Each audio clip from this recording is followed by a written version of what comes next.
God's apology for the Beatles breaking up. That's about it. I got into XTC about 7-8 years ago, and it was a revelation. I mean, I was completely blown away by these albums, but it was just as tiring, just as daunting, just as exhausting as it was thrilling. Even though it's only like 12 albums, it's not like 20, and this isn't some super obscure thing or like jazz fusion or something. This is pop, as they would have it known. Maybe it felt like such a deep dive because XTC is one of those bands where not just every album, but every single song is its own deep, unique world. They've since become my favorite band of the 1980s, and I think many fans would say and agree that this is one of the most underrated rock bands of all time. I have no qualms about using superlatives like that. XTC, of course, were a British band that were very prolific from the late 70s to the early 90s, and then put out a couple albums around 2000 as their swan song. In their prime, they were drummer Terry Chambers, guitarist Dave Gregory, and of course, most notably, the songwriting duo of Andy Partridge and Colin Moulding, with kind of a 75-25 split across the discography, with Andy writing most of the material. Material that was pop rock at its core, but steeped in so many other sounds, so many other influences like new wave and punk, of course, but also psychedelia, baroque pop, art rock, and progressive pop, jangle pop. All of those could apply. They've got some folk and English pastoral elements. They've got some synthesized elements. They're just a band that's impossible to pin down. I really could spend a couple hours just going through track by track, especially in my top 7-8 albums here, because they're albums that, like I said, tend to be very diverse, kind of boxes of jewelry. You've got pendants, you've got rings and necklaces and bracelets. I should have just gone with the box of chocolates metaphor, something I know a little better.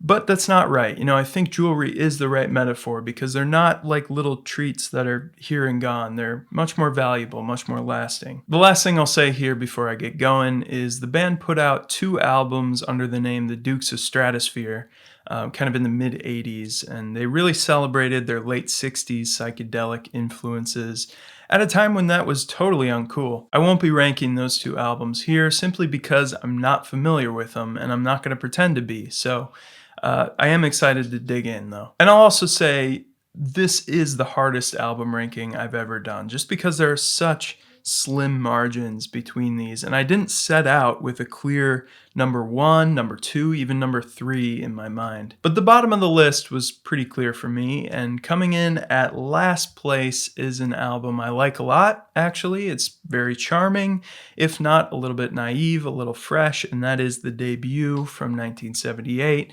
White Noise.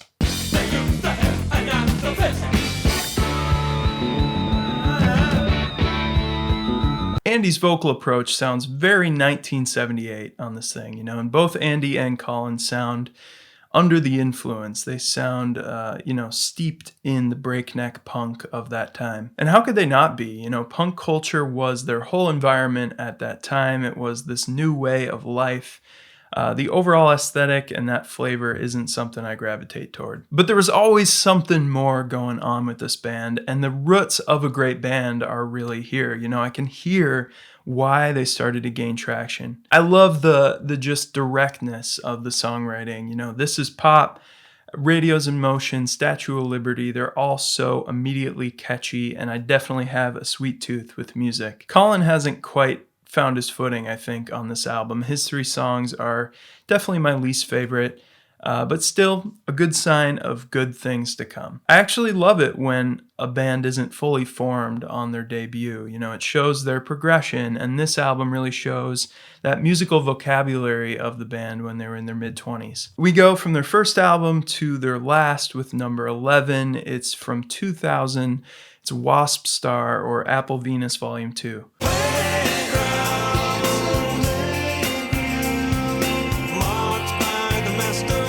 Famously, this took the more rockin', the more distorted tunes from their Apple Venus sessions, stuffed them all on one disc, but It's always felt a little bit more like B-sides to me, with the Apple Venus Volume 1 songs just being a clear step above. The opener, Playground, is a highlight for me. It really channels some of that breezy skylarking energy.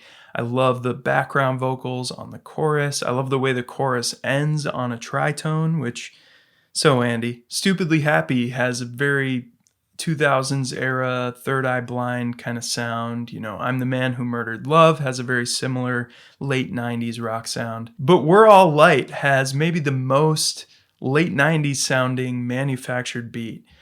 All these songs are pretty good, but they are very rooted in the moment, you know, production wise, and similar to White Noise in that way. I'm kind of bored by tracks like I'm Wounded or Boarded Up, and in general, I find this to be a pretty middling set of songs from XTC, but there are flashes of brilliance, and it's pretty enjoyable all the way through. At number 10 is an album that occupies a pretty similar emotional space for me as the debut, and it actually came out only 10 months after the debut in 1978, and that is Go To.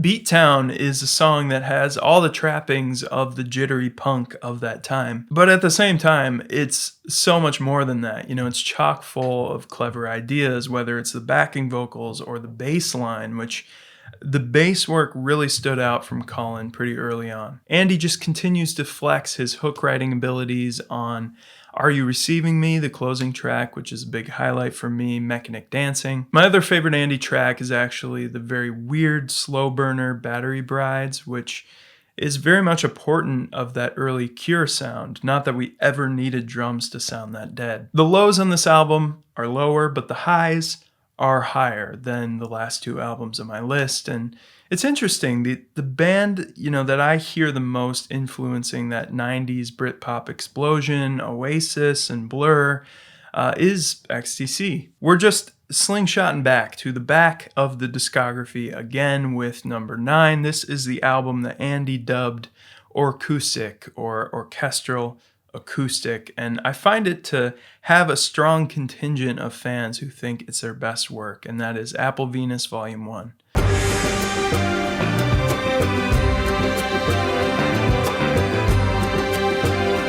Apparently, all the songs that ended up on this album were written between 92 and 94, but it wasn't released until 99 after their Virgin Records strike. And because of that, it does feel like they just picked up right where they left off. You know, Andy is on fire here with some of their most unique material, like River of Orchids, like Green Man. Although the two Colin songs don't really do it for me. I think they're fine at best. I don't know, maybe part of the reason this is so low is I miss the guitar more than I realize. You know, with Dave Gregory leaving the band in the middle of these sessions, and I don't really blame him for that. You know, I feel like it really was more of a brand name for Andy's music at this point. Honestly, it's hard to put my finger on why this is lower on the list, but maybe it's just that the top 8 albums are that good.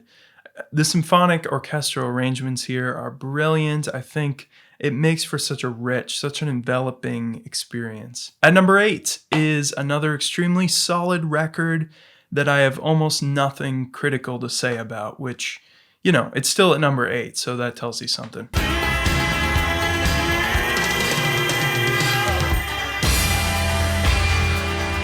It's 1984's The Big Express. I love the first 5 tracks in particular, and maybe it's the 80s production style just being so undeniably 80s on this song, but Wake Up, I always imagine that hushed female voice as Kate Bush. All You Pretty Girls and Shake You Donkey Up are signature, silly, a little bit obnoxious Andy Partridge songs that I just find completely infectious, even if it sounds a little bit, I don't know, proto Dave Matthews Band. By contrast, I love the depressing trance of This World Over, which is very Police-like in its synth ambiance and its ska guitar moves. The back half of the album pales in comparison for me, but I like Colin's song I Remember the Sun with its kind of jazzy elegance, and Train Running Low on Soul Coal with its patchwork of different song sections, different moods, which is really a strength of Andy's to just piece together all these disparate sections of a song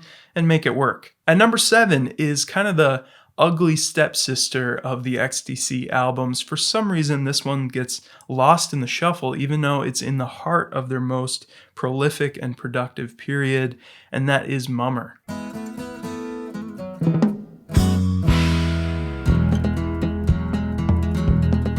Maybe it's the album artwork being a little bit vague and just kind of minimal, not very iconic in my opinion, in the same way that English Settlement was, Drums and Wires, of course. But this album kind of gets set aside. I think it's just another collection of fantastic songs, and like I said, just right in the heart of a period for them, which was super fruitful. I loved what they had going on at this time. It connects to English Settlement, the previous album, in its kind of pastoral vibes, but also its world music appeal. You know, that first song, Beating of Hearts, bringing those kind of tribal drums in, and just those kind of different cultural sounds. But it also has a lot of acoustic guitar, Lovin' a Farm Boy's Wages. And that is undeniably a classic XTC song. Like, if you want to just get under the hood, understand Andy Partridge's style, his songwriting approach, that's the song. With Andy, again, just pumping out hit after hit, like not in a commercial sense, but just great songs the whole way through. I think a deep cut for me that really lands is Me and the Wind. I go back to that all the time. It's an odd one, lots of kind of shifting, again, sections that are very disparate from each other. This one ends up middle of the pack. I feel like it maybe takes a slight dip by XTC standards in the middle portion. Colin's songs are a little bit less than some of his best stuff that I'm going to get to, but I think it'd be top 3 for me for basically any other artist. At number 6 is what seems to be the band's best known album for some reason. Maybe it is this iconic cover art which I mentioned. It's the third album from the band from 1979, Drums and Wires.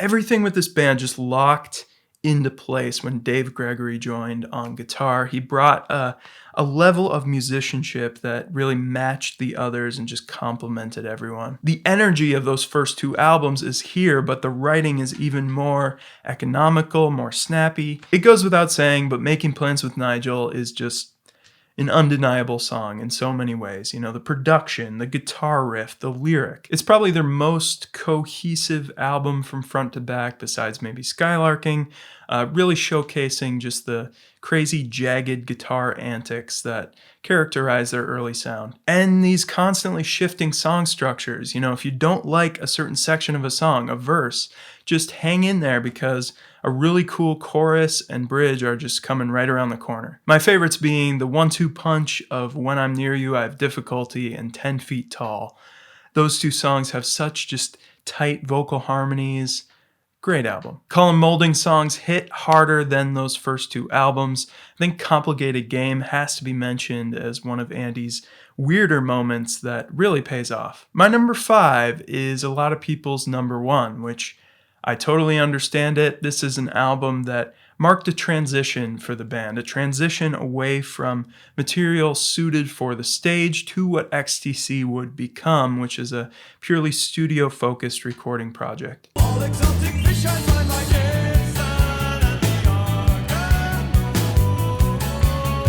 As the cover suggests, there are some very pastoral, very English acoustic moments here, but XTC, you know, they never sit still. This is the album where they really brought in the world music flavors. You know, there's a lot of different instrumentation here. There's sax, there's new synth sounds, there's new percussion sounds, you know, there's ska here. Everything's just more intricate, more meticulous. And Andy, as usual, is just in his element here. I think he's writing some of his best material. That run of 3 songs right in the middle of Senses Working Overtime, Jason and the Argonauts, and No Thugs in Our House is just possibly the best run of 3 in the catalog. And you could just tell the band's like having their moment here in their career. You know, they've reached it and they're just getting to the point where they're flying, they're writing what they want to write. And it's coming out a lot more naturally, you know, and they're getting some attention for it. At number 4 is a double album that was meant to capitalize on the success of Skylarking. And while it didn't quite materialize into, you know, the critical success that they aimed for, that every band aims for. I think it's still just a super consistent double album, one of the best double albums of the 80s in my opinion. That is 1989's Oranges and Lemons.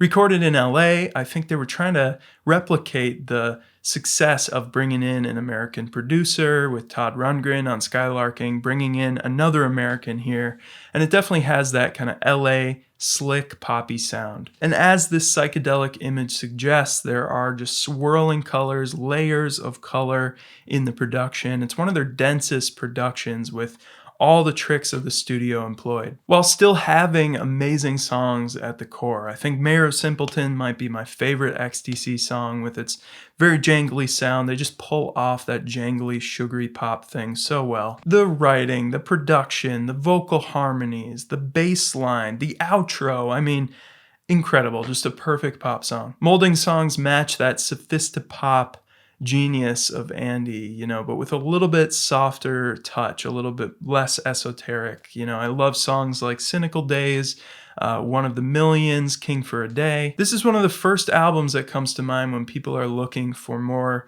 complex pop music. It's super advanced musically, but still oh so catchy. At number 3 is the album that got me into this band, and it's kind of the best of that prickly early sound that I like just as much as the psychedelic, the softer later stuff, and that is 1980's Black Sea. Never heard her singing, now she's gently ringing, like copper wind on water, who's bringing up the stream, the guy who got the cream is the lyric of Respectable Street is so scathing, so irreverent, but still with that level of detachment.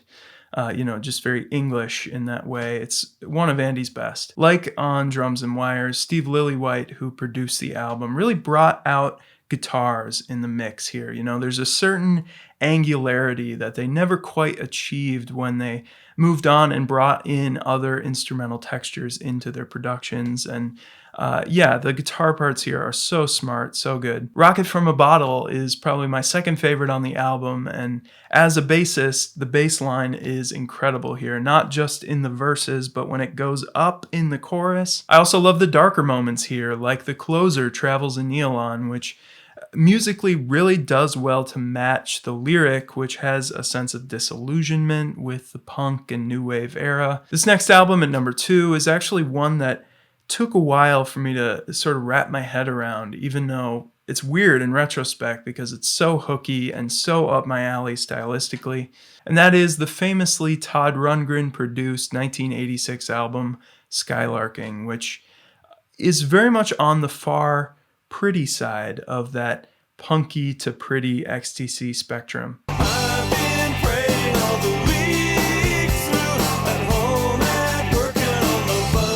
And after re-listening a bunch of times to all these albums, I think the production, I think the arrangements on this thing do really stand out. Not so much the typical rock band instruments, but everything auxiliary, everything else that they brought into the mix. All the little sound effect and arrangement choices just really play perfectly with the themes, the season cycle, this cyclical over and over again, life to death sort of thing. From those cricket sounds on the opening track to that euphoric transition into Grass, or the blast of psychedelic sunshiny vocals on Big Day, which perfectly match that sweating through a suit on your wedding day sort of feel. I love the Zombies-esque season cycle, or the super cheery That's Really Super Supergirl with that chintzy harpsichord. It's definitely some of XTC's most chipper, most upbeat tunes. Just a really feel-good vibe on this one. I think I hear bands like Jellyfish continuing these sounds. And that brings us to number 1 on the list, which didn't start out as number 1, but just the sheer quantity of great songs just continued to push this one up and up and up, and that is 1992's Nonsuch.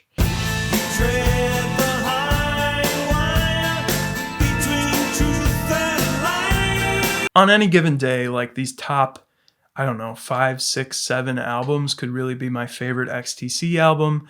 And like Oranges and Lemons, I feel like they could have shaved off a couple songs on this album. Songs like The Smartest Monkey, always really annoyed me. Crocodile isn't one that I've connected with. It follows a trend of less jagged, less punky, more psychedelic, more smooth. Although, again, it's all over the map, and each song is its own world to step into. Dear Madam Barnum is a quintessential mid-60s psychedelic pop song. You know, it just hits me right in that place I love genre-wise, and the little tiny bridge in the song is so good. Humble Daisy is all Beach Boys with some lovely key changes, that slow, lilting melody. Then there's some really good deep cuts like Rook or Bungalow, which it's kind of Andy and Colin matching each other in this very theatrical number that's very different, very unique from really anything we've heard from the band up to this point. And the song Omnibus is really something only XTC could pull off, with a ridiculous horn arrangement and bass line and lyric. It's so over the top, and like Rook, just kind of fills a place in this discography that is very unique. You know, I remember these deep cuts. So I just got to give it up for this album, because XTC are a band that I think really just continued to improve on every album. You know, it's not like they hit this peak early on and then dropped off from there. They really just kept going, kept evolving, and it's really a tragedy in a sense to know of the things we could have got, the unknown gems, the lost B-sides. Fortunately, those have come out in little bits and bobs over the years, and I'm just excited to talk with you all about this band, because I feel like I've just been gushing for like 20 minutes straight. And this is a video where I put in way more time than usual, just re-listening to all these, writing my notes, thinking it through, moving albums up and down. It's kind of a stupid exercise, but here we are. So anything you can do to support would be really awesome. Like this video, comment below, subscribe to the channel if you haven't yet. Please leave your XTC ranking down in the comments down there. And as always, thank you so much for watching.